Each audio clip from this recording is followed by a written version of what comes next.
It's official. This interdimensional deity here, Ingrid, has officially joined the Street Fighter 6 roster, and the pros have already had about 12 hours to dissect this character. And the first thing I realized with this character is that this is basically Capcom's excuse to add their own version of Deadpool into the game, because her interdimensional abilities are just used to break the fourth wall constantly. So we're going to go ahead and check out what people have figured out with the tech with this character, because it turns out she is actually very, very interesting in a number of ways. And so interesting, so much so that she ended up breaking the all-time player count again for Street Fighter 6. We saw the all-time player count break with the release of Alex, and as of right now, 24-hour peak, we saw 72,710 players on Steam breaking the all-time player count again. So setting new records. Street Fighter 6 keeps growing year after year, and Ingrid apparently has brought all the fans back, and maybe also the avatar battles as well. But the first thing I saw when perusing Twitter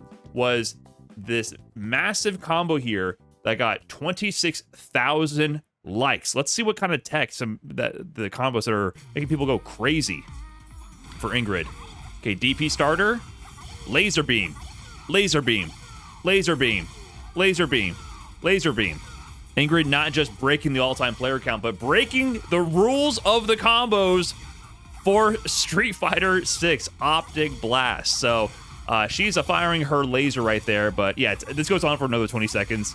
For some reason, this gained a lot of traction, going pretty much semi-viral here.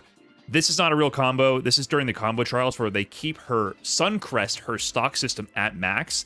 This laser beam here takes 2 of the crests. You can only have 4 max, so you only get 2 of these ever in a real match. This would not actually happen in a real match. So this is not a real combo, okay? This is fake stuff here. I don't know why this took off. People looked at this at first glance and said, please nerf Capcom. It's not real. You got baited by Twitter.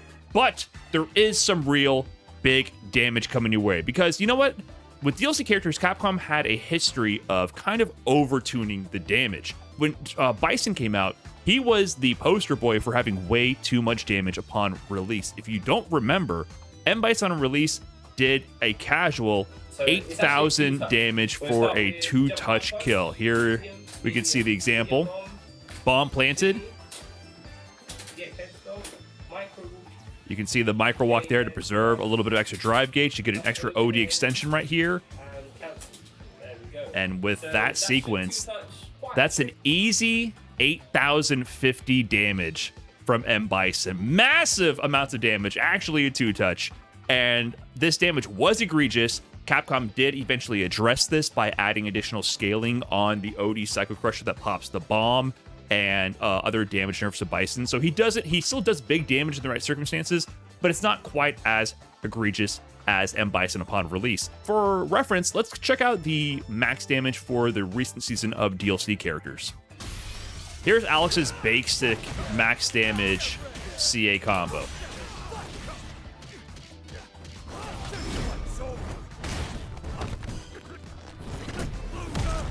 So nothing too fancy. You can get about 6,522 damage. In comparison, let's check out C. Viper.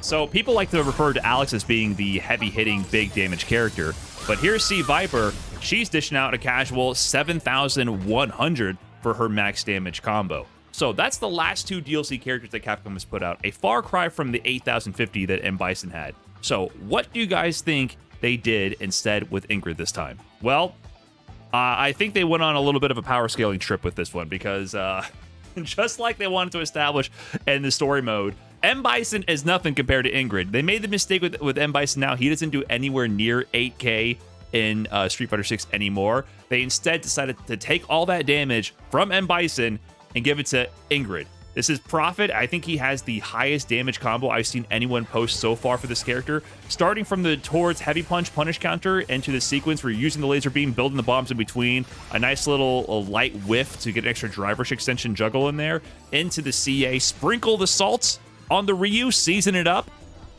Hold that, 7,913 damage. That is absurd. And to be clear, the move that this is starting with is a very, very safe option. they are starting all these big damage combos with Ingrid with the Towards Heavy Punch. And this move is -4 on block and has really good range. So it's very easy to make this safe to people pressing their stand light punch. You can easily outspace it and get a spacing trap punish. And on top of that, it does do what it looks like it does, man. This thing is a good low crush option. So you convert often from the Towards Heavy here, and you can very easily do that in neutral into her her laser beam in the air, which is, what is it? Is it forward heavy kick? Right. So that starts the sequence right there, and you can pick up from it. So huge damage from a safe-ish low crush to start the party, and it just gets more diabolical from here on out. So if you thought just her damage from max damage situations was a lot, she also gets damage from a situation that many people have been clamoring for in this game. Off of an anti-air. She's getting huge damage off of an anti-air, especially when comboing into the CA right here. This might be one of the highest damaging, if not the highest damaging anti-air combos I've seen in this game. 7,070 damage from an anti-air. To be clear, this one uses a counter hit to start with. You do not need a counter hit to get this juggle. This is her unique back heavy punch anti-air target combo. It's a little short on the horizontal range, so it's liable to whiff if not done correctly, and it's a little slow, so it's a little difficult to time. But on a regular jump in, even without counter hit, you can get massive damage potentially, spending all the resources if you have the Sun Crest available as well. So if you wanted high damaging anti-airs, this might be the character for you. But of course, there's a lot of comparisons going around. Is Ingrid the new JP? They showed off a lot of the zoning capabilities, and they showed off her projectile game. They showed off her counter, but they also showed off one thing very similar to JP as well, and that was, of course, her level 2, a multi-hitting projectile that she can summon as her level 2 to then establish mix-ups. And it would be a shame if she was able to block string into level 2 and then apply a strike through a mix-up and get a ton of damage from it, wouldn't it? Well, of course, it's exactly what they gave you. Here's Defeatly with the +4 activation to set up the level 2 mix.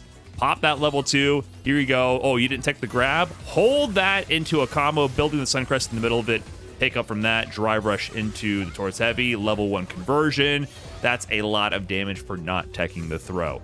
And you know what's better than getting a forward throw into all that damage? Getting a back throw into even more damage, because for some reason they discovered that there's no scaling added to the back throw for the combo starter. So you can potentially set up level 2 situations like this where you summon the level 2 behind you, back throw into it, and it does significantly more damage. I think this is actually a bug in this situation, but the back throw does, usually on the next hit there should be a little bit of scaling to reduce the amount of damage, and instead you just chuck them into the beams falling from the sky and absolutely massacre them. So forward to back throw, the back throw is actually worse for you in this situation. But at least you can just block it out, right? At least you can just play defense and block and defend.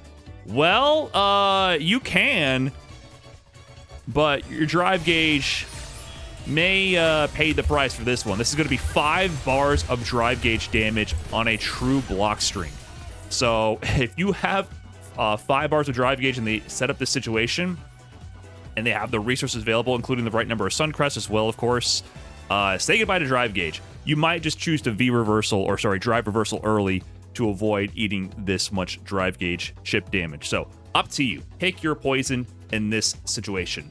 On top of that, you know, she also has amnesia to an extent. Amnesia is sort of like JP, except her amnesia doesn't quite set up combo potential like JP does. You know, when JP does amnesia, he puts the bombs on top of you and can get full combo conversions. So in some ways that seems a lot stronger, but that lack of combo ability can also be a unique benefit here to Ingrid. As Aqua here has demonstrated, people like to do DPOS on your low 4 drive rush cancels. Well, go ahead and try that, man. Go ahead and try that ODDP. See what happens. You like to autopilot the DP reversal? Go ahead, man. That's a little Sunveil counter for you right there into a full level 3 conversion. Just a casual 6,723 damage. No big deal. So this cannot happen for JP. JP can do drive rush and do amnesia to bait reversals, but the combo damage he gets from the bombs and everything is very scaled. Because the counter here just entirely whiffs and she recovers in time to punish, she gets fully unscaled giant damage on that. Normally what happens is on a physical counter, she'll like absorb you into the monoid and then, you know, throw you away for a small chunk of damage, but it completely dodges it. I don't know if this is intentional or not, if Capcom will try to patch this, but this is actually a huge benefit in this situation for Ingrid, and JP even himself cannot do this. So that's a world of difference. And speaking of things that you're not supposed to be able to do, didn't they say that the counter doesn't beat CAs?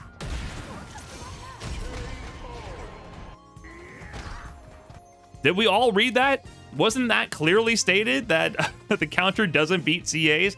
That looks like a CA to me, so maybe I have to investigate this more myself. Maybe the counter does beat strike CAs, but apparently you can just go ahead and OD counter Geef level 3. So more amnesia nightmares that you won't be forgetting anytime soon for the Zangief players here. And what about JP himself? How is JP dealing with this new interdimensional deity entering the world of Street Fighter 6? Well, another unique attribute of that counter for Ingrid is that, unlike JP, it can deal with projectiles. So, JP set play with the portals above you that uses meaty spikes. This is a really nasty setup because the meaty spike will beat the wake up invincible level 1s, which you can do a wake up level 1 here if they press a button and it'll punish JP and then the portals will go away. So that's often why people like to go for the spike, and it also sets up the high level projectile. Just counter the projectile, no big deal. It's like an instant perfect parry and they get the combo punish. So JP set play also in shambles. JP cannot even do this to himself. OD Amnesia will just lose clean in this situation. So another unique aspect to Ingrid. So all in all, Ingrid looks like a very promising character. I have not yet got a chance to play it, but in only less than 12 hours, this is what the community has cooked up with so far, and we're sure to see a lot more gnarly tech for Ingrid soon to come. So that's all I got for now. Thanks for watching. Catch you in the next one.